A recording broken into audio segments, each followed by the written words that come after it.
ಇಲ್ಲಿ ಸೇರಿರುವ ಎಲ್ಲ ಕನ್ನಡ ಬಂಧು ಭಗಿನಿಯರೇ, ಸಾಹಿತ್ಯ ಆಸಕ್ತರೇ, ಹಿರಿಯರೇ, ಕಿರಿಯರೇ, ಎಲ್ಲರಿಗೂ ನನ್ನ ನಮಸ್ಕಾರಗಳು. ಹರಿಹರ ನನ್ನ ಬದುಕನ್ನು ಕಟ್ಟಿಕೊಳ್ಳಲು, ಒಂದಿಷ್ಟು ಸಾಧನೆಯನ್ನು ಮಾಡಲು ನನಗೆ ನೆಲೆ ಒದಗಿಸಿದೆಯ ಆಶ್ರಯ. ಈ ಆಶ್ರಯವನ್ನು ನೀಡಲಿಕ್ಕೆ ಕಾರಣಕರ್ತರಾದವರು ಲಿಂಗೈಕ್ಯ ಜಗದ್ಗುರು ಶ್ರೀಶೈಲ ವಾಗೀಶ ಪಂಡಿತರಾಜರ ಮತ್ತು ಹರಿಹರ ದಾವಣಗೆರೆ ಜಿಲ್ಲೆಯ ಎಲ್ಲ ಬಾಂಧವರಿಗೆ ಪ್ರಣಾಮಗಳನ್ನು ಅರ್ಪಿಸಿ, ಹರಿಹರ ತಾಲೂಕು ಕೋಮಾರನಹಳ್ಳಿಯ ಶ್ರೀ ರಂಗನಾಥನ ಭಕ್ತಳಾಗಿ ದಾಸ ಪರಂಪರೆಯನ್ನು, ಕೀರ್ತನೆ ಹಾಡುಗಳನ್ನು ಹಾಗೂ ಹಲವಾರು ಸ್ವತಂತ್ರ ಕೃತಿಗಳ ಮೂಲಕ ಹರಿಹರ ತಾಲೂಕಿನ ಪ್ರಾಚೀನ ಕವಿಯತ್ರಿಯಾಗಿದ್ದ ಹೆಳವನಕಟ್ಟಿ ಗಿರಿಯಮ್ಮ ಹಾಗೂ ನಮ್ಮ ಹರಿಹರದವರೇ ಆದ ದಲಿತ ವರ್ಗಕ್ಕೆ ಚೇತನ ಹಾಗೂ ಸ್ವಾಭಿಮಾನವನ್ನು ತುಂಬಿ ಕರ್ನಾಟಕ ದಲಿತ ಸಂಘರ್ಷ ಸಮಿತಿಯ ಸಂಸ್ಥಾಪಕ ಅಧ್ಯಕ್ಷರಾಗಿದ್ದಂಥ, ಸಾಂಸ್ಕೃತಿಕ ಚಿಂತಕರಾಗಿದ್ದಂಥ ಪ್ರೊಫೆಸರ್ ಬಿ ಕೃಷ್ಣಪ್ಪ ಈ ಎರಡೂ ತಾಲೂಕಿನ ಚೇತನಗಳಿಗೆ ವಂದಿಸಿ, ಇವರಿವರ ಸ್ಮರಣೆಯಲ್ಲಿ ನಿರ್ಮಾಣಗೊಂಡಿರುವ ಈ ಮಹಾವೇದಿಕೆಯ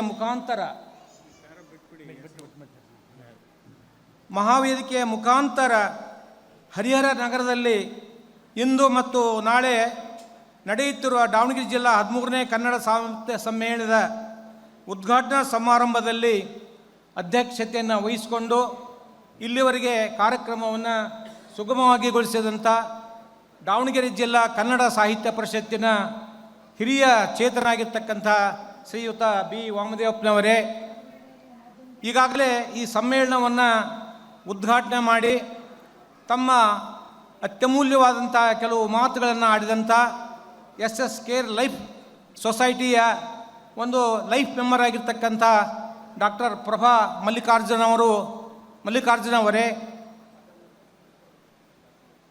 ಈಗಾಗಲೇ 12ನೇ ಸಾಹಿತ್ಯ ಸಮ್ಮೇಳನದ ಅಧ್ಯಕ್ಷರಾಗಿ ಇವತ್ತು ಧ್ವಜವನ್ನು ಹಸ್ತಾಂತರ ಮಾಡಿದಂಥ ಜಾನಪದ ಜೀವಿ ಯುಗಧರ್ಮ ರಾಮಣ್ಣನವರು ಅವರ ಆಶು ಕವಿತ್ವದ ಮೂಲಕವಾಗಿ ಈಗಾಗಲೇ ತಮ್ಮ ಅನುಭವ ಮತ್ತು ಅನುಭವವನ್ನು ನಮಗೆ ಧಾರೆ ಎರೆದಿದ್ದಾರೆ. ಅವರ ಕೈಯಿಂದ ನಾನು ಇವತ್ತು ಕನ್ನಡ ಧ್ವಜವನ್ನು ಸ್ವೀಕರಿಸುವ ಮೂಲಕ, ಅವರು ಮೂಲತಃ ಜಾನಪದ ಚಿಂತಕರು, ಜಾನಪದ ಅಂದರೆ ಏನು ಅನ್ನೋ ಮಾತನ್ನು ಅವರ ಮಾತುಗಳಲ್ಲಿ ಅವರು ಆಡಿದ್ದಾರೆ. ಜಾನಪದ ಎಲ್ಲ ಸಾಹಿತ್ಯಕ್ಕೆ ಮೂಲ ಬೇರು. ಅಂಥ ಮೂಲ ಬೇರಾಗಿರ್ತಕ್ಕಂಥ ಜಾನಪದ ಅನುಭಾವಿ ಮತ್ತು ಅನುಭಾವಿಗಳಿಂದ ನಾನು ಇವತ್ತು ಧ್ವಜ ಸ್ವೀಕರಿಸಿದ್ದು ನನ್ನ ಭಾಗ್ಯ ಮತ್ತು ನನ್ನ ಪುಣ್ಯ ಅಂತೇಳಿ ಭಾವಿಸ್ಕೊಂಡಿದ್ದೇನೆ.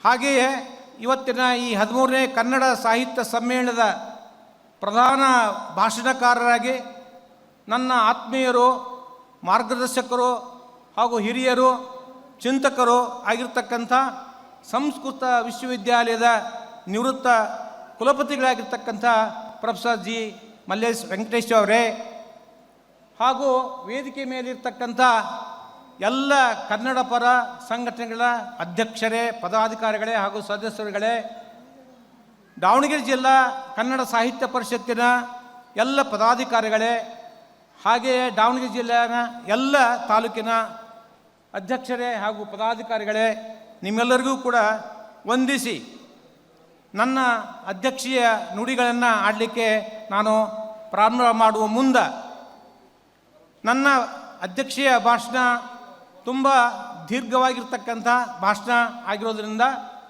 ಸಮಯದ ಮಿತಿ ಒಳಗಡೆ ಹೇಳಬೇಕಾಗಿರ್ತಕ್ಕಂಥ ಕೆಲವು ವಿಚಾರಗಳನ್ನು ಹೇಳುವ ಮೂಲಕ ಈಗಾಗಲೇ ಮುದ್ರಿತವಾಗಿರ್ತಕ್ಕಂಥ ಅಧ್ಯಕ್ಷೀಯ ಭಾಷಣದ ಪ್ರತಿಗಳನ್ನು ನಿಮಗೆ ಹಂಚಲಾಗಿದೆ.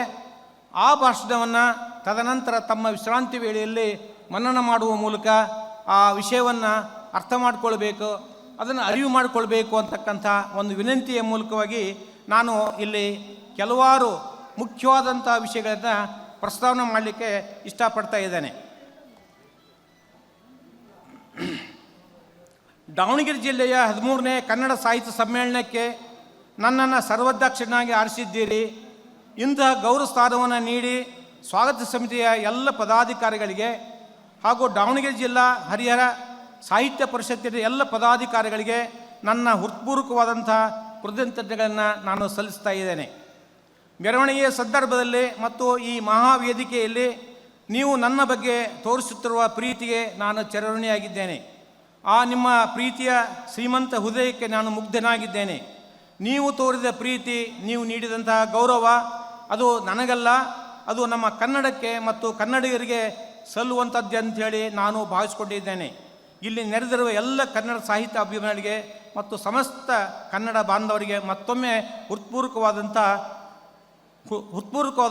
ವಂದನೆಗಳನ್ನು ಸಲ್ಲಿಸಿ ಕೆಲವು ಮಾತುಗಳನ್ನು ನಾನು ಆಡಲಿಕ್ಕೆ ಇಷ್ಟಪಡ್ತಾ ಇದ್ದೇನೆ. ಯಾವುದೇ ಜಿಲ್ಲಾ ಸಾಹಿತ್ಯ ಸಮ್ಮೇಳನದ ಮುಖ್ಯವಾದ ಉದ್ದೇಶ ಏನೆಂದರೆ ಸ್ಥಳೀಯ ಸಾಂಸ್ಕೃತಿಕ ಸಾಹಿತ್ಯಿಕ ಅವಲೋಕನ ಮತ್ತು ಚಿಂತನ ಮಂಥನ ಮಾಡುವುದೇ ಮುಖ್ಯ ಉದ್ದೇಶವೆಂದು ನಾನು ಭಾವಿಸಿದ್ದೇನೆ. ಕರ್ನಾಟಕ ರಾಜ್ಯದ ಹೃದಯ ಭಾಗದಲ್ಲಿರುವ ವಾಣಿಜ್ಯ ನಗರವೆಂದು ಪ್ರಖ್ಯಾತಿ ಪಡೆದಂಥ 6 ತಾಲೂಕುಗಳೊಳಗೊಂಡ ದಾವಣಗೆರೆ ಜಿಲ್ಲೆಯು ಸಾಹಿತ್ಯಿಕವಾಗಿ, ಸಾಂಸ್ಕೃತಿಕವಾಗಿ, ಧಾರ್ಮಿಕವಾಗಿ, ಶೈಕ್ಷಣಿಕವಾಗಿ ಮತ್ತು ರಾಜಕೀಯವಾಗಿ ಚಟುವಟಿಕೆಗಳ ಕೇಂದ್ರ ಸ್ಥಾನವಾಗಿದೆ. ಮಹಲಿಂಗರು ಹೇಳಿದಂತೆ ಸುಲಿದ ಬಾಳಿ ಹಣ್ಣಿನಂದದಿ ಇರುವ ಕನ್ನಡ ಭಾಷೆಯ ಸ್ವರೂಪ ಮತ್ತು ಅದರ ಮಹತ್ವವನ್ನು ಸಾರುವ ಮೂಲಕ ನಾಡು ನುಡಿ ಚಿಂತಕರಿಗೆ ಪ್ರೇರಣೆಯಾಗಿದ್ದಾರೆ. ಸಮ್ಮೇಳನದ ಅಧ್ಯಕ್ಷರ ನುಡಿ ಎಂದರೆ ಇಲ್ಲಿ ಸಮ್ಮಿಳಿತವಾದಂಥ ನಮಗೆಲ್ಲರಿಗೂ ಕೂಡ ಈ ಜಿಲ್ಲೆಗೆ ಕೊಡುವ ಸಾಹಿತ್ಯಿಕ ಸಾಂಸ್ಕೃತಿಕ ಸಂದೇಶವೆಂದು ನಾನು ಭಾವಿಸಿದ್ದೇನೆ. ಇಂಥ ಸಮ್ಮೇಳನಗಳಿಗೆ ಜನರು, ಸಾಹಿತಿಗಳು, ಬರಹಗಾರರು ಯಾಕೆ ಸೇರುತ್ತಾರೆ ಎಂದರೆ ಸ್ಥಳೀಯ ಸಾಹಿತಿಗಳ, ಬರಹಗಾರರ ಹಾಗೂ ಜನರು ಒಟ್ಟಿಗೆ ಸೇರಿ ಜಿಲ್ಲೆಯ ಸಮಗ್ರ ಸಾಹಿತ್ಯಿಕ ಸಾಂಸ್ಕೃತಿಕ ಚಿಂತನೆಗಳ ಜೊತೆಗೆ ಕನ್ನಡ ನಾಡು ನುಡಿಯ ಕುರಿತಾದಂಥ ಪರಂಪರೆ, ಆ ಪರಂಪರೆಯುದ್ದಕ್ಕೂ ಸಾರಿದ ಜೀವನ ಹಾಗೂ ಜೀವನಪರವಾದಂಥ ಮೌಲ್ಯಗಳನ್ನು ಹಾಗೂ ಪ್ರಗತಿಯ ಜೊತೆಗೆ ಪ್ರಗತಿಪರವಾದಂಥ ಅರಿವು ಅಭಿಮಾನಗಳನ್ನು ಅವುಗಳನ್ನು ಪುನರ್ಮನನ ಮಾಡುವುದರ ಜೊತೆಗೆ ಜಿಲ್ಲೆಯ ಅಭಿವೃದ್ಧಿಯ ಯೋಚನೆ ಹಾಗೂ ಯೋಜನೆಗಳನ್ನು ಸಾಕಾರಗೊಳಿಸಲು ಇಲ್ಲಿ ಸಮ್ಮಿಲನಗೊಂಡು ಜನರಿಗೆ, ರಾಜಕೀಯ ಪ್ರತಿನಿಧಿಗಳಿಗೆ, ಆಡಳಿತ ವ್ಯವಸ್ಥೆಗೆ, ಸರ್ಕಾರದ ಗಮನಕ್ಕೆ ತರುವುದೇ ಆಗಿದೆ ಅಂಥೇಳಿ ನನ್ನ ಗ್ರಹಿಕೆ ಮತ್ತು ನನ್ನ ಭಾವನೆಯಾಗಿದೆ. ಹಿಂದಿನ ಕಾಲಘಟ್ಟದಲ್ಲಿ ಸಾಹಿತ್ಯವನ್ನು ಕುರಿತಾದಂಥ ಮೀಮಾಂಸೆಗಳು, ರಸಾನುಭವ, ಕಲಾನುಭೂತಿ, ಅದರಿಂದ ಒದಗುವ ಆನಂದದ ಮುಂತಾದ ವಿಷಯಗಳನ್ನು ಕುರಿತು ಚರ್ಚೆ ನಡೆಯುತ್ತಿದ್ದವು. ಆದರೆ ಇಂದು ಸಾಹಿತ್ಯ ಸಾಂಸ್ಕೃತಿಕ ಚರ್ಚೆಗಳು ಕೇವಲ ರಸಾನುಭವ ಮಟ್ಟದಲ್ಲಿ ವಿರಮಿಸಿಕೊಳ್ಳುವಂತಿಲ್ಲ. ಹಾಗೆ ವಿರಮಿಸಿಕೊಳ್ಳುವ ಕಾಲವೂ ಅಲ್ಲ. ಸಾಹಿತ್ಯಕ್ಕೆ ಸಾಮಾಜಿಕ ಆಯಾಮ ಬೇಕು. ಸಮಾಜವನ್ನು ಬದಲಾವಣೆ ಮಾಡುವ, ಅದನ್ನು ಸರ್ವ ಜನಾಂಗದ ಶಾಂತಿಯ ತೋಟವನ್ನಾಗಿ ಮಾಡುವ ಶಕ್ತಿ ಸಾಹಿತ್ಯಕ್ಕೆ ಇರುವುದರಿಂದ ಜನ ಇಂಥ ಸಮ್ಮೇಳನಗಳ ಮುಖಾಂತರ ತೀವ್ರವಾಗಿ ಬಯಸುವುದೆಂದರೆ ಭಾಷೆ, ಸಾಹಿತ್ಯ, ಸಂಸ್ಕೃತಿಗಳ ಅರಿವು, ಅಭಿಮಾನ ಮೂಡಿಸುವುದರ ಜೊತೆಗೆ ಸಮಾಜ ಬಯಸುವ ಅಭಿವೃದ್ಧಿ ಹಾಗೂ ಬದಲಾವಣೆಗಳು ಸಾಹಿತ್ಯ ಮುಖೇನ ಆಗಬೇಕು. ಆಗ ಮಾತ್ರ ಸ್ವಸ್ಥ ಸಮಾಜ ನಿರ್ಮಾಣ ಸಾಧ್ಯ ಎಂಬ ನಂಬಿಕೆ ಬಲವಾಗುತ್ತಿರುವ ಕಾಲ. ಈ ಬಗೆಯ ಚರ್ಚೆ ಚಿಂತನೆಗಳ ಮೂಲಕ ಸ್ಥಳೀಯ ಸಂವೇದನೆಗಳ ಬಗೆಗೆ ಬೌದ್ಧಿಕ ಬೆಳಕು ಪಡೆಯಲು ಜನ ಬರೆಯುತ್ತಾರೆಂದು ನಾನು ತಿಳಿದಿದ್ದೇನೆ. ಹಾಗೆಯೇ ಆಗಬೇಕಾಗುವುದು ಇಂಥ ಸಮ್ಮೇಳನಗಳ ಉದ್ದೇಶವೂ ಕೂಡ ಆಗಿರುತ್ತದೆ. ಹೀಗಾಗಿ ಈ ಸಮ್ಮೇಳನದಲ್ಲಿ ಸೇರಿರುವ ಇಷ್ಟು ಬಹುದೊಡ್ಡ ಸಂಖ್ಯೆಯ ಜನರ ನಿರೀಕ್ಷೆ ವೇದಿಕೆ ಮೇಲೆ ಇರುವ ನಮ್ಮಂಥವರಿಗೆ ಆ ದಿಸೆಯಲ್ಲಿ ಅವರು ಕೊಡುವ ಒಂದು ವಿವೇಕದ ಎಚ್ಚರ ಎಂದು ನಾನು ಭಾವಿಸಿದ್ದೇನೆ. ದಾವಣಗೆರೆ ಜಿಲ್ಲೆ ಭೌಗೋಳಿಕವಾಗಿ ಜಿಲ್ಲೆಯಾಗಿ 25 ವರ್ಷಗಳು ಪೂರೈಸಿದಂಥ ಸಂಭ್ರಮದಲ್ಲಿ ನಾವು ಈಗಾಗಲೇ ರಜತ ಮಹೋತ್ಸವವನ್ನು ಆಚರಿಸಿದ್ದೇವೆ. ಈ ರಜತ ಮಹೋತ್ಸವವನ್ನು ಆಚರಿಸುವ ಸಂದರ್ಭದಲ್ಲಿ ನಮ್ಮ ಜಿಲ್ಲೆಗೆ ಸೇರ್ಪಡೆಯಾಗಿರ್ತಕ್ಕಂಥ ಬಳ್ಳಾರಿ ಜಿಲ್ಲೆಯ ಒಂದು ಹರಪನಹಳ್ಳಿ ತಾಲೂಕು ಕೂಡ ನಮ್ಮ ಜಿಲ್ಲೆಯನ್ನು ಮತ್ತೆ ಅದು ಹರಪನಹಳ್ಳಿ ವಿಜಯನಗರ ಜಿಲ್ಲೆಗೆ ಸೇರ್ಪಡೆ ಆದದ್ದು ಒಂದು ವಿಷಾದಕರವಾದ ಸಂಗತಿ ಅಂಥೇಳಿ ಈ ಸಂದರ್ಭದಲ್ಲಿ ನಾನು ಭಾವಿಸಿಕೊಂಡು ಪುರಾತನ ಕಾಲದಿಂದಲೂ ದಾವಣಗೆರೆಗೆ ಒಂದು ಸಾಂಸ್ಕೃತಿಕ ಹೆದ್ದಾರಿಯಾಗಿ ಕೆಲಸ ನಿರ್ವಹಿಸುತ್ತಾ ಬಂದಿದೆ. ಭಾರತ ಮತ್ತು ಕರ್ನಾಟಕದ ಉತ್ತರ ದಕ್ಷಿಣ ಸಾಂಸ್ಕೃತಿಕ ವಾಹಿನಿಗೆ ದಾವಣಗೆರೆಯ ಒಂದು ಭೌಗೋಳಿಕ ಹೆದ್ದಾರಿ ಆಗುವುದರ ಜೊತೆಗೆ ಒಂದು ಬೌದ್ಧಿಕ ವಾಹಿನಿಯಾಗಿ ಕೆಲಸ ನಿರ್ವಹಿಸುತ್ತಾ ಬಂದಿದ್ದು, ಇತ್ತೀಚೆಗೆ ಇಡೀ ರಾಜ್ಯದಲ್ಲೇ ಅತ್ಯಂತ ವೇಗವಾಗಿ ಬೆಳೆಯುವ ಜಿಲ್ಲೆಗಳಲ್ಲಿ ಒಂದಾಗಿದೆ. ಹೊಸ ಗಡಿ ರೇಖೆಗಳಿಂದ ತನ್ನದೇ ಆದ ಪ್ರತ್ಯೇಕ ಅಸ್ತಿತ್ವವನ್ನು ಪಡೆದ ದಾವಣಗೆರೆ ಜಿಲ್ಲೆ ಮೂಲತಃ ಹತ್ತಿ ಗಿರಣಿ, ಸಕ್ಕರೆ ಕಾರ್ಖಾನೆ, ಇತರೆ ಉದ್ಯಮಗಳು ಹಾಗೂ ವಾಣಿಜ್ಯ ವಹಿವಾಟಿಗೆ ಹೆಸರಾಗಿದ್ದ ದಾವಣಗೆರೆ ಏಕಾಏಕಿ ಮತ್ತೊಂದು ಹೊಸ ಆಯಾಮವನ್ನು ಪಡೆದು ಸಮಾಜೋಪಿ ಶೈಕ್ಷಣಿಕ ವಿದ್ಯಾಕಾಶಿಯಾಗಿ ರೂಪಾಂತರ ಹೊಂದಿದೆ. ಹಾಗೆಯೇ 3 ವಿಭಿನ್ನ ಪ್ರದೇಶಗಳ ವೈಶಿಷ್ಟ್ಯತೆ, ಅಲ್ಲಿನ ಅಸ್ಮಿತೆ, ಸಾಂಸ್ಕೃತಿಕ ಚೆಹರೆಗಳಿಂದ ಮಿಳಿತವಾಗಿ ಈ ಜಿಲ್ಲೆಯಲ್ಲಿ ಹೊಸ ಸಂವೇದನೆಗಳು ಹುಟ್ಟಿ ಹೊಸ ಸಾಹಿತ್ಯ ಮತ್ತು ಸಾಂಸ್ಕೃತಿಕ ಚರಿತ್ರೆಗಳನ್ನು ಕಟ್ಟಿಕೊಡುವ ಅವಶ್ಯಕತೆ ಇದೆ ಅಂತ ಹೇಳಿ ನಾನು ಭಾವಿಸಿಕೊಂಡಿದ್ದೇನೆ. ಈ ಹಿನ್ನೆಲೆಯಲ್ಲಿ ತಾಲೂಕು ಹಾಗೂ ಜಿಲ್ಲಾ ಮಟ್ಟದ ಸಾಹಿತ್ಯ ಸಮ್ಮೇಳನಗಳ ಮುಖಾಂತರ ಸ್ಥಳೀಯ ಸಾಹಿತ್ಯಿಕ ಹಾಗೂ ಸಾಂಸ್ಕೃತಿಕ ಅವಲೋಕನ ಮತ್ತು ಚಿಂತನ ಮಂಥನ ಮಾಡುವುದೇ ಜಿಲ್ಲಾ ಸಮ್ಮೇಳನಗಳ ಮುಖ್ಯ ಉದ್ದೇಶವೆಂದು ಈಗಾಗಲೇ ನಾವು ಗಮನಿಸಿದ್ದೇವೆ. ಇಂಥ ಸಮ್ಮೇಳನಗಳನ್ನು ಆಯೋಜಿಸಿ ಕಾರ್ಯವನ್ನು ನಡೆಸಿಕೊಂಡು ಬರುತ್ತಿರುವ ರಾಜ್ಯ ಹಾಗೂ ಜಿಲ್ಲಾ ಸಾಹಿತ್ಯ ಪರಿಷತ್ತಿನ ಅಧ್ಯಕ್ಷರುಗಳಿಗೆ ಹಾಗೂ ಅವರ ಕಾರ್ಯಕಾರಿ ಮಂಡಳಿಗೆ ಧನ್ಯವಾದವನ್ನು ಹೇಳುವ ಮೂಲಕ ಅದನ್ನು ಹರಿಹರ ನಗರದಲ್ಲಿ ಕಾರ್ಯಗೊಳಿಸುತ್ತಿರುವ ಈ ಸಮ್ಮೇಳನದ ಸ್ವಾಗತ ಸಮಿತಿಯ ಅಧ್ಯಕ್ಷರು ಸನ್ಮಾನ್ಯ ಬಿ ಹರೀಶ್ ಅವರಿಗೆ ಹಾಗೂ ಪದಾಧಿಕಾರಿಗಳಿಗೆ, ಜಿಲ್ಲಾಧ್ಯಕ್ಷರಾದಂಥ ಶ್ರೀಯುತ ಬಿ ವಾಮದೇವಪ್ಪನವರಿಗೆ ಹಾಗೂ ಅವರ ತಂಡಕ್ಕೆ, ತಾಲೂಕು ಅಧ್ಯಕ್ಷರಾಗಿರ್ತಕ್ಕಂಥ ಮಂಜುನಾಥನವರಿಗೆ ಹಾಗೂ ಅವರ ತಂಡಕ್ಕೆ ತುಂಬ ಹೃದಯದ ಧನ್ಯವಾದಗಳನ್ನು ಹೇಳಲಿಕ್ಕೆ ಇಷ್ಟಪಡ್ತಾ ಇದ್ದೇನೆ. ಬಂಧುಗಳೇ, ಈ ನನ್ನ ಮುದ್ರಿತ ಪ್ರಬಂಧದಲ್ಲಿ ದಾವಣಗೆರೆ ಜಿಲ್ಲೆಯ ಹರಿಹರ ತಾಲೂಕಿನ ಎಲ್ಲ ಪ್ರಾಚೀನ ನಡುಗನ್ನಡ, ಹೊಸಗನ್ನಡ ಹಾಗೂ ಇವತ್ತು ನಮ್ಮ ಜೊತೆ ಸಾಹಿತ್ಯ ಮತ್ತು ಸಾಂಸ್ಕೃತಿಕ ಚಿಂತನೆಯನ್ನು ಮಾಡ್ತಕ್ಕಂಥ ಏನು ಲೇಖಕರು, ಬರಹಗಾರರು, ಮಹನೀಯರು, ಸಾಹಿತ್ಯಿಕ ಚಿಂತಕರಿದ್ದಲ್ಲ, ಅವರ ಎಲ್ಲರ ವಿಚಾರಗಳನ್ನು ನನ್ನ ಮುದ್ರಿತ ಬರಹದಲ್ಲಿ ಸೂಚನಾ ರೂಪದಲ್ಲಿ ನಾನು ನೀಡಿದ್ದೇನೆ. ಆ ಎಲ್ಲ ವಿವರಗಳನ್ನು ಈ ಸಂದರ್ಭದಲ್ಲಿ ನಾನು ಓದಲಿಕ್ಕೆ ಹೋಗದೆ ಮುಖ್ಯವಾದ ಕೆಲವು ಕನ್ನಡಕ್ಕೆ ಸಂಬಂಧಪಟ್ಟಂಥ ಕೆಲವು ಮುಖ್ಯವಾದ ವಿಚಾರಗಳನ್ನು ಇಲ್ಲಿ ಪ್ರಸ್ತಾವನೆ ಮಾಡಲಿಕ್ಕೆ ನಾನು ಇಷ್ಟಪಡ್ತಾ ಇದ್ದೇನೆ. ದಯವಿಟ್ಟು ಈ ವಿಷಯದಲ್ಲಿ ತಾವು ಕ್ಷಮಿಸಿ ಮುದ್ರಿತ ನನ್ನ ಅಧ್ಯಕ್ಷೀಯ ಭಾಷಣದ ಪ್ರತಿಯನ್ನು ತಾವು ಗಮನಿಸ್ತೀರಿ ಅಂಥೇಳಿ ನಾನು ಭಾವಿಸ್ಕೊಂಡಿದ್ದೇನೆ. ಹಿಂದಿನ ಚಿತ್ರದುರ್ಗ ಹಾಗೂ ದಾವಣಗೆರೆ ಜಿಲ್ಲೆಯಾಗಿ 25 ವರ್ಷಗಳು ಕಳೆದ ದಾವಣಗೆರೆ ಜಿಲ್ಲಾ ಸಾಹಿತ್ಯಿಕ ಸಾಂಸ್ಕೃತಿಕ ಸಂಘಟನೆಯಲ್ಲಿ ಹರಿಹರ ತಾಲೂಕು ಮುಂಚೂಣಿಯಲ್ಲಿದೆ. 2 ದಶಕಗಳ ಹಿಂದೆ ಕನ್ನಡ ಸಾಹಿತ್ಯ ಪರಿಷತ್ತಿನ ಅಧ್ಯಕ್ಷರಾಗಿದ್ದ ಎಸ್ ಹೂಗಾರ್ ಮತ್ತು ಕಾರ್ಯದರ್ಶಿಯಾಗಿರ್ತಕ್ಕಂಥ ಶಿವೋಗಿ ಕಂಬಾಳಿಮಠ್ ಇವರಿವರ ಅಧಿಕಾರದ ಅವಧಿಯಲ್ಲಿ ಆಯೋಜನೆಗೊಂಡಂಥ ಗೃಹಗೋಷ್ಠಿ ಎನ್ನುವ ಕಾರ್ಯಕ್ರಮ ನಾಡಿನ ಆಸಕ್ತ ಗಮನವನ್ನು ಸೆಳೆಯುವಲ್ಲಿ ಯಶಸ್ವಿಯಾಗಿದ್ದಲ್ಲದೆ ಅದೇ ಮಾರಿಯ ಸಾಹಿತ್ಯಿಕ ಕಾರ್ಯಕ್ರಮಗಳು ನಾಡಿನ ಬೇರೆ ಭಾಗದಲ್ಲಿ ನಡೆಯುವಂತಾದುದು. ತಾಲೂಕಿನ ಸಮಗ್ರ ಬರಹಗಾರರ ಪರಿಚಯ ಹಾಗೂ ಅವರ ಸೃಜನಶೀಲ ಮಾದರಿಯನ್ನು ಒಳಗೊಂಡಂಥ ಒಂದು ಬರಹವನ್ನು ಕವಿ ಕಾವ್ಯ ಅನ್ನುವ ಗ್ರಂಥದ ಮೂಲಕವಾಗಿ ಪ್ರಕಟಿಸಿದಂಥ ಒಂದು ಶ್ರೇಯಸ್ಸು ಅಂದಿನ ತಾಲೂಕಿನ ಘಟಕಕ್ಕೆ ಸಲ್ತಾ ಇದೆ. ಈ ಮಾತನ್ನು ಇಲ್ಲಿ ನಾನು ಯಾಕೆ ಹೇಳ್ತಾ ಇದ್ದೇನೆ ಅಂತಂದರೆ, ಗೃಹಗೋಷ್ಠಿ ಮತ್ತು ಕವಿ ಕಾವ್ಯ ಅಂತಕ್ಕಂಥ ಈ 2 ಕಾರ್ಯಕ್ರಮಗಳು ಬಹುಶಃ ಇಡೀ ನಾಡಿನ ಎಲ್ಲ ತಾಲೂಕು ಮತ್ತು ಜಿಲ್ಲಾ ಕೇಂದ್ರಗಳು ಅನುಕರಣೆ ಮಾಡ್ತಕ್ಕಂಥ ಒಂದು ಮಾದರಿ ಕಾರ್ಯವನ್ನು ಆ ಸಂದರ್ಭದಲ್ಲಿ ಹರಿಹರ ತಾಲೂಕು ಘಟಕ ನಿರ್ವಹಿಸಿದ್ದು ಇಲ್ಲಿ ಸ್ಮರಣೀಯವಾದದ್ದು ಅಂತಕ್ಕಂಥ ಒಂದು ಮಾತನ್ನು ಹೇಳುವ ಮೂಲಕ ಈ ಬಗೆಯ ಸಮೃದ್ಧ ಸಂಪನ್ಮೂಲ ಸಾಹಿತ್ಯಿಕ ಸಾಂಸ್ಕೃತಿಕ ವಾತಾವರಣವಿದ್ದು ಅವುಗಳನ್ನು ಒಂದು ನಿಶ್ಚಿತ ಸ್ಥಳದಲ್ಲಿ ನೆರವೇರಿಸಲು ರಂಗಮಂಟಪವಾಗಲಿ ಸಾಹಿತ್ಯ ಭವನವಾಗಲಿ ಇಲ್ಲಿ ಇಲ್ಲ. ಈ ಕೊರತೆಯನ್ನು ಕೂಡಲೇ ಕನ್ನಡ ಸಾಹಿತ್ಯ ಪರಿಷತ್ತು, ಸರ್ಕಾರ ಹಾಗೂ ಸ್ಥಳೀಯ ಆಡಳಿತ ಸಹಾಯ ಪಡೆದು ಸಾಹಿತ್ಯ ಭವನವನ್ನು ನಿರ್ಮಿಸಬೇಕು. ಮುಂದಿನ ದಿನಗಳಲ್ಲಿ ದಾವಣಗೆರೆಯಲ್ಲಿ ಆಯೋಜನೆಗೊಳ್ಳಲಿರುವ ವಿಶ್ವ ಕನ್ನಡ ಸಮ್ಮೇಳನದ ಸಂದರ್ಭದಲ್ಲಿ ಹರಿಹರದಲ್ಲಿಯೂ ಕೂಡ ಸಭಾಂತರ ಗೋಷ್ಠಿ ಹಾಗೂ ಸಾಂಸ್ಕೃತಿಕ ಕಾರ್ಯಕ್ರಮಗಳನ್ನು ನಡೆಸಿಕೊಡುವ ತೀರ್ಮಾನ ಔಚಿತ್ಯಪೂರ್ಣವಾದುದು ಹಾಗೂ ನ್ಯಾಯಬದ್ಧವಾಗಿದೆ. ಹರಿಹರ, ದಾವಣಗೆರೆ ಅವಳಿ ನಗರಗಳಾಗಿದ್ದರೂ ಕೂಡ ಸಾಹಿತ್ಯಿಕ ಬೆಳವಣಿಗೆಯಲ್ಲಿ ತಮ್ಮ ಪ್ರಾದೇಶಿಕ ವೈಶಿಷ್ಟ್ಯದ ಅಸ್ಮಿತೆಯ ಸಂಬಂಧ ಕಾಯ್ದುಕೊಂಡು ಬೆಳೆಯುತ್ತಿರುವುದು ಆರೋಗ್ಯಪೂರ್ಣವಾದುದು. ಭವಿಷ್ಯದಲ್ಲಿ ಹೀಗೆಯೇ ಮುಂದುವರಿಯಲಿ.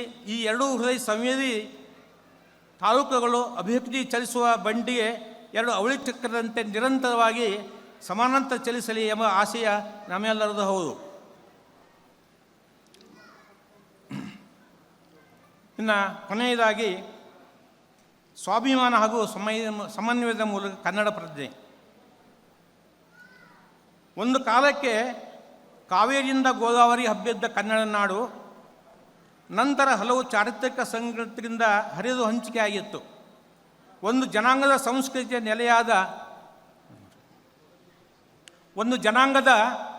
ಸಂಸ್ಕೃತಿಯ ನೆಲೆಯಾದ ಭೌಗೋಳಿಕ ವಿಸ್ತಾರ ಬೇರೆ ಬೇರೆ ಕಾರಣಗಳಿಂದ ಹರಿದು ಹಂಚಿ ಹೋಗಿದ್ದರೂ ಎಲ್ಲಾದರೂ ಇರು ಎಂತಾದರೂ ಇರು ನೀ ಎಂದಿಗೂ ಕನ್ನಡವಾಗಿರು ಎನ್ನುವ ಕವಿವಾಣಿಯ ಸಾಂಸ್ಕೃತಿಕ ಕರೆಗೆ ಹೋಗೊಟ್ಟು ಒಗ್ಗೂಡಿ ಸಂವಿಧಾನಬದ್ಧವಾಗಿ ಕನ್ನಡ ರಾಜ್ಯ ಕರ್ನಾಟಕ ಉದಯವಾಗಿ ಸ್ವತಂತ್ರ ಸಾರ್ವಭೌಮ ಮತ್ತು ಪ್ರಜಾಪ್ರಭುತ್ವವಾದಿ ರಾಜ್ಯ ಉದಯವಾಗಿ 7.5 ದಶಕಗಳೇ ಆಗುತ್ತಾ ಬಂದರೂ ಕೂಡ ಕವಿಗಳು ಹಾಡಿದ ಉದಯವಾಗಲಿ ಚೆಲುವ ಕನ್ನಡ ನಾಡು ಇನ್ನೂ ಉದಯವಾಗೇ ಇಲ್ಲ. ಹೆಸರಾಯಿತು ಕರ್ನಾಟಕ, ಉಸಿರಾಗಲಿ ಕನ್ನಡ ಎನ್ನುವ ಆಶಯ ಬರೀ ಘೋಷಣೆಯಾಗಿಯೇ ಉಳಿದಿದೆ. ಈ ದಿಸೆಯಲ್ಲಿ ಇಂದಿಗೂ ಕೂಡ ಕರ್ನಾಟಕತ್ವದ ಅನನ್ಯತೆಯ ಬಗ್ಗೆ ಚರ್ಚೆ ಮುಂದುವರೆಯುತ್ತಲೇ ಇದೆ. ಬಹುಶಃ ಇದಕ್ಕೆ ಕಾರಣಗಳನ್ನು ಸಮಕಾಲೀನ ಸಂದರ್ಭದಲ್ಲಿ ಕರ್ನಾಟಕ ಹಾಗೂ ಕನ್ನಡಿಗರು ಎದುರಿಸುತ್ತಿರುವ ಹಲವು 11 ಸಮಸ್ಯೆಗಳು, ಸಾಂಸ್ಕೃತಿಕ ಶೈಕ್ಷಣಿಕ ಬಿಕ್ಕಟ್ಟುಗಳು, ರಾಷ್ಟ್ರ ಮತ್ತು ಅಂತಾರಾಷ್ಟ್ರೀಯ ನೆಲೆಗಳಿಂದಲೂ ಒದಗಿ ಬಂದ ಹಲವು 11 ಸಮಸ್ಯೆಗಳು, ಸಂವಿಧಾನ ಒಳಗೊಂಡಿರುವ ಪ್ರಜಾಪ್ರಭುತ್ವವಾದಿ ಕೆಲ ಅನುಶಾಸನಗಳು ಅಡ್ಡಿಯಾಗಿರಬಹುದು. ಈ ಬಗೆಯ ಆತಂಕಗಳು ಕನ್ನಡ ನಾಡಿಗೆ ಹಾಗೂ ಕನ್ನಡ ಭಾಷೆಗೆ ಹೊಸದೇನಲ್ಲ. ಅತ್ಯಂತ ಪ್ರಾಚೀನ ಕಾಲದಿಂದಲೂ ಇಂಥ ಆತಂಕಗಳನ್ನು ಹಾಗೂ ಸಮಸ್ಯೆಗಳನ್ನು ಜೀರ್ಣಿಸಿಕೊಂಡು ಸಮಕಾಲೀನ ಸಂದರ್ಭದಲ್ಲೇ ಆ ಎಲ್ಲ ಆತಂಕ ಹಾಗೂ ಸಮಸ್ಯೆಗಳಿಗೆ ಉತ್ತರವನ್ನು ಕಂಡುಕೊಂಡ ಭಾರತೀಯ ಅಷ್ಟೇ ಅಲ್ಲ, ಯಾವುದೇ ವಿಶ್ವ ಭಾಷೆ ಪಡೆಯಲಾರದ ಸತ್ವ ಮತ್ತು ಸಾಮರ್ಥ್ಯವನ್ನು ಕನ್ನಡ ಭಾಷೆ ಹೊಂದಿದೆ. ಬಹುಶಃ ಈ ಬಗೆಯ ವಿಶಿಷ್ಟ ಸತ್ವ ಮತ್ತು ಸಾಮರ್ಥ್ಯಕ್ಕೆ ಕಾರಣ ಕನ್ನಡ ಸಾಹಿತ್ಯ ಮತ್ತು ಸಂಸ್ಕೃತಿಯ 2 ಶಕ್ತಿಗಳಾದ ಒಂದು ಸ್ವಾಭಿಮಾನ ಮತ್ತೊಂದು ಸಮನ್ವಯ ಇಡೀ ಕನ್ನಡ ಸಾಹಿತ್ಯದ ಅಭಿವ್ಯಕ್ತಿ ಪರಂಪರೆಯಲ್ಲಿ ಅಂತರ್ಗಂಗೆಯಾಗಿ ಹರಿಯುತ್ತಾ ಬಂದಿದೆ. ಇಂದಿಗೂ ಆ ಪರಂಪರೆಯಲ್ಲೇ ಅಭಿವ್ಯಕ್ತಿ ಮುಂದುವರಿತಾ ಇದೆ. ಇದೇ ಕನ್ನಡ ಸಂಸ್ಕೃತಿಯ ಉದಯವಾದುದೇ ಸ್ವಾಭಿಮಾನವನ್ನು ಉಳಿಸಿಕೊಳ್ಳುವಲ್ಲಿ, ಸಮನ್ವಯವನ್ನು ಕಾಯ್ದುಕೊಳ್ಳುವಲ್ಲಿ. ಅದಕ್ಕಾಗಿ ನಾವು ನೀವೆಲ್ಲರೂ ಸೇರಿ ಕನ್ನಡ ಬರ್ರಿ ನಮ್ಮ ಸಂಗಡ ಎನ್ನುವ ಕರೆಯ ಮೂಲಕ ಸಮನ್ವಯ ಹಾಗೂ ಸ್ವಾಭಿಮಾನದ ಕನ್ನಡ ಕಟ್ಟುವ ಎನ್ನುವ ಆಸೆ ನಮ್ಮೆಲ್ಲರದು ಆಗಬೇಕಾಗಿದೆ. ಯಾವುದೇ ಒಂದು ಸಂಸ್ಕೃತಿಯ ಮುಖ್ಯ ನೆಲೆ ಎಂದರೆ ಒಂದು ನಾಡು, ಆ ನಾಡು ಹೊಂದಿರುವ ನುಡಿ. ಇವೆರಡೂ ಸೃಷ್ಟಿಯ ಒಂದು ಪ್ರಕೃತಿ ಮತ್ತು ಪುರುಷಗಳಿದ್ದಂತೆ. ಭಾಷೆ ಇಲ್ಲದ ಒಂದು ಸಂಸ್ಕೃತಿಯನ್ನು ಊಹಿಸುವುದು ಅಸಾಧ್ಯವಾದದು. ಹೀಗೆ ಸಂಸ್ಕೃತಿಯನ್ನು ರೂಪಿಸುವಲ್ಲಿ ಪ್ರಾಣ ಸ್ವರೂಪವಾದಂಥ ಭಾಷೆಯ ಮಹತ್ವ ನಮಗೆಲ್ಲರಿಗೂ ಕೂಡ ಗೊತ್ತಾಗ್ತಾ ಇದೆ. ಈ ಹಿನ್ನೆಲೆಯಲ್ಲಿ ಒಂದು ಭಾಷೆ ಮತ್ತು ಆ ನಾಡಿನ ಭೌಗೋಳಿಕ ಕ್ಷೇತ್ರದ ಗಡಿ ಗುರುತಿಸುವಲ್ಲಿ ಸಂವಿಧಾನಬದ್ಧವಾದ ಮಾನದಂಡ ಆಗದೆ ನಾಡಿನ ಜನತೆಯನ್ನು ತನ್ನ ಪರಂಪರೆಯ ಸ್ವಾಭಿಮಾನದ ಸಂಸ್ಕಾರದಲ್ಲಿ ಮುಂದಕ್ಕೆ ತೆಗೆದುಕೊಂಡು ಹೋಗುವ ಮಾಧ್ಯಮವಾಗಿರುತ್ತದೆ. ನಾವೆಲ್ಲ 6 ಕೋಟಿ ಕನ್ನಡಿಗರು ಗಮನಿಸಬೇಕಾದದ್ದು ಭಾಷೆಯನ್ನು ಕೇವಲ ವ್ಯಾವಹಾರಿಕ ಎಂದು ಭಾವಿಸದೆ ಅದೊಂದು ಜನಾಂಗದ ಸಂಸ್ಕೃತಿ, ಸಾಹಿತ್ಯ, ಪರಂಪರೆಯ ಸ್ವಾಭಿಮಾನ ಎಂದೇ ಅರ್ಥೈಸಿಕೊಳ್ಳಬೇಕು. ಅದನ್ನು ಮುಂದಿನ ಪೀಳಿಗೆಗೆ ತಿಳಿಸಿ ಕಲಿಸುವ ಗುರುತರವಾದ ಜವಾಬ್ದಾರಿ ನಮ್ಮೆಲ್ಲರ ಮೇಲೆ ಇದೆ. ಒಂದು ಭಾಷೆ ಉಳಿದು ಬೆಳೆಯುವುದು ಅದರ ಬಳಕೆಯ ಪ್ರಮಾಣದಲ್ಲಿ. ಆದರೆ ಇಂದು ಏನಾಗುತ್ತದೆ ಎಂಬುದು ಎಲ್ಲರಿಗೂ ತಿಳಿದ ವಿಷಯ. ಸಂವಿಧಾನದ ಕಾನೂನಾತ್ಮಕ ಅಂಶಗಳನ್ನು ಮುಂದಿಟ್ಟುಕೊಂಡು ಮಾತೃಭಾಷೆ ಅಥವಾ ಜನಭಾಷೆಯನ್ನು ಕಲಿಕೆಯಿಂದ ದೂರ ಇಡುವುದು, ರಾಷ್ಟ್ರ ಹಾಗೂ ಜಾಗತಿಕ ಮಟ್ಟದಲ್ಲಿ ಉದ್ಯೋಗದ ಸೌಲಭ್ಯಗಳನ್ನು ಮುಂದೆ ಮಾಡಿಕೊಂಡು ಇಂಗ್ಲೀಷ್ ಭಾಷಾ ಕಲಿಕೆಯ ವ್ಯಾಮೋಹ, ವಿದ್ಯುನ್ಮಾನ ಮಾಧ್ಯಮಗಳ ಸೌಲಭ್ಯ, ಕನ್ನಡ ಅನ್ನದ ಭಾಷೆಯಲ್ಲ ಎಂಬ ಸ್ವಕಲ್ಪಿತ ಚಿಂತನೆಗಳಿಂದ, ಸಾಮಾಜಿಕ ಜಾಲತಾಣಗಳ ವಿಪರೀತ ಬಳಕೆಯಿಂದ ಸಂಸ್ಕೃತಿ, ಬರೆಯುವ ಸಂಸ್ಕೃತಿ, ಓದುವ ಸಂಸ್ಕೃತಿ ಕಣ್ಮರೆಯಾಗುತ್ತಿರುವುದು. ಇಂದಿಗೆ ಕನ್ನಡ ಭಾಷೆಯ ಬಳಕೆ ಪ್ರಮಾಣ ದಿನದಿಂದ ದಿನಕ್ಕೆ ಕಡಿಮೆಯಾಗುತ್ತಾ ಬಂದರೆ ಅದರ ಶವದ ಪೆಟ್ಟಿಗೆಗೆ ಅಂತಿಮ ಮೊಳೆಯನ್ನು ಹೊಡೆದ ಕೀರ್ತಿಗೆ ನಾವೇ ಕಾರಣರಾಗಬೇಕಾಗುತ್ತದೆ. ಈ ಪ್ರಕ್ರಿಯೆಯಲ್ಲಿ ಆಯಾ ಕಾಲದ ಆಳುವ ಸರ್ಕಾರಗಳು ತೆಗೆದುಕೊಳ್ಳುವ ನಿಲುವುಗಳು ಬಹಳ ಮುಖ್ಯವಾಗುತ್ತವೆ. ಭಾಷೆ, ಸಾಹಿತ್ಯ, ಸಂಸ್ಕೃತಿಯನ್ನು ಕುರಿತಾದ ತೀರ್ಮಾನಗಳನ್ನು ತೆಗೆದುಕೊಳ್ಳುವಾಗ ನಮ್ಮ ಸರ್ಕಾರಗಳು ಸಂವಿಧಾನ ಒಳಗೊಂಡಿರುವ ನಿಬಂಧನೆ ಹಾಗೂ ಅನುಶಾಸನಗಳನ್ನು ಅಂತಿಮ ಅಸ್ತ್ರವೆಂದು ಅದನ್ನು ಭಾಷೆ, ಸಾಹಿತ್ಯ, ಸಂಸ್ಕೃತಿಯಂಥ ಜೀವವಾಹಿನಿಗಳ ಮೇಲೆ ಅತಿರೇಕಗಳ ರೀತಿಯಲ್ಲಿ ಪ್ರಯೋಗಿಸಿದರೆ ಅದರ ಪರಿಣಾಮ ಏನಾಗುತ್ತದೆ ಎಂಬುದಕ್ಕೆ ಇತಿಹಾಸದಲ್ಲಿ ಅನೇಕ ಪಾಠಗಳಿವೆ. ಆಳುವ ಸರ್ಕಾರಗಳು ಈ ಬಗೆಯ ಪಾಠಗಳ ಬಗೆಗೆ ಸದಾ ಎಚ್ಚರಿಕೆ ವಹಿಸಬೇಕು. ಸಾಹಿತ್ಯದ ಉದ್ದೇಶವನ್ನು ಕುರಿತು ಪ್ರಸಿದ್ಧವಾದ ಒಂದು ಹೇಳಿಕೆ ಇದೆ.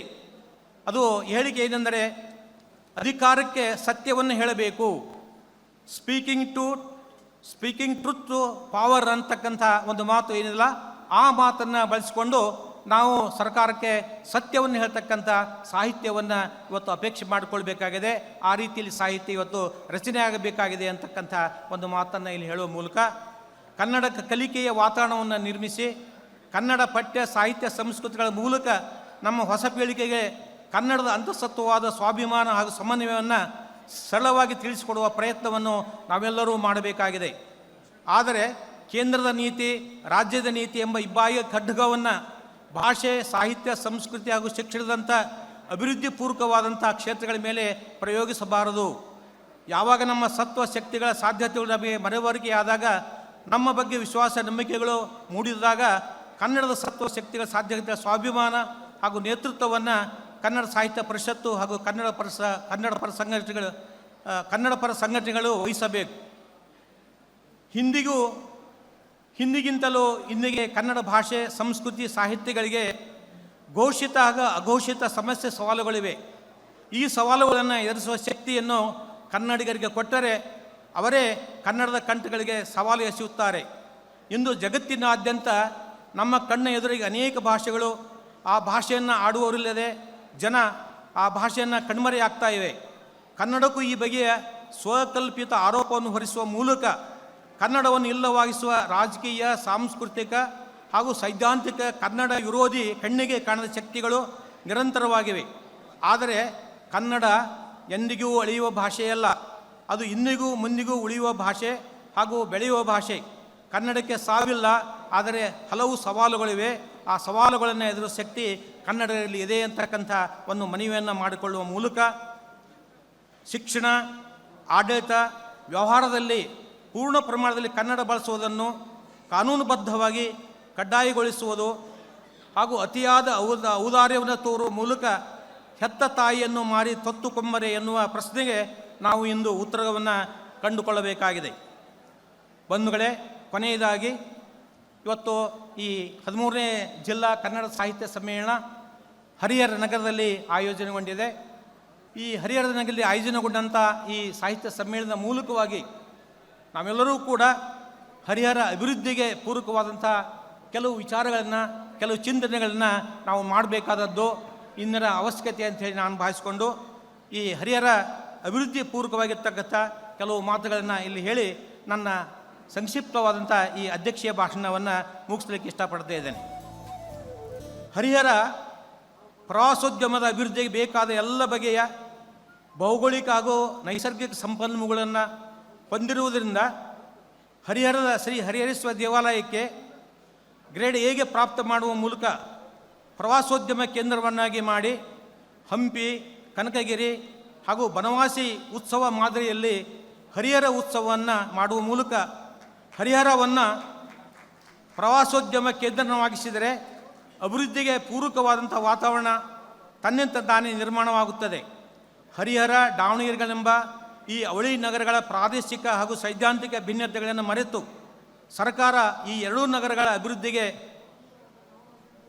ಪ್ರಯತ್ನ ಮಾಡಿ ದಾವಣಗೆರೆ ಹರಿಹರ ಅಭಿವೃದ್ಧಿ ಬೃಹತ್ ನಗರ ರೂಪುಗೊಳ್ಳಬೇಕು ಎನ್ನುವ ಬೇಡಿಕೆ ನಮ್ಮ ಹರಿಹರ ಮತ್ತು ದಾವಣಗೆರೆ ನಗರಗಳ ಬಹುದಿನಗಳ ಬೇಡಿಕೆಯಾಗಿದೆ. ಆ ಬೇಡಿಕೆಯ ಬಗ್ಗೆಯೂ ಕೂಡ ಸರ್ಕಾರ ಮತ್ತು ಜನಪ್ರತಿನಿಧಿಗಳು ಗಂಭೀರವಾಗಿ ಆಲೋಚನೆ ಮಾಡಬೇಕು ಅಂಥೇಳಿ ಈ ಮೂಲಕವಾಗಿ ಪ್ರಾರ್ಥಿಸ್ಕೊಳ್ತಾ ಇದ್ದೇನೆ. ಒಂದು ನಗರ ಬೆಳೆಯಲು ಅಭಿವೃದ್ಧಿ ಪೂರ್ವಕವಾದಂಥ ಜೀವ ಮತ್ತು ಜಲ ಇದು ತುಂಗಭದ್ರೆಯ ರೂಪದಲ್ಲಿ ನಮ್ಮ ಹರಿಹರ ನಗರಕ್ಕೆ ಒತ್ತರಿಸಿಕೊಂಡು ಹರಿಯುತ್ತಿದ್ದರೂ ಕೂಡ ತುಂಗೆ ಹರಿದರೂ ಗಂಗೆಗೆ ಬರ ಎನ್ನುವಂತಾಗಿದೆ.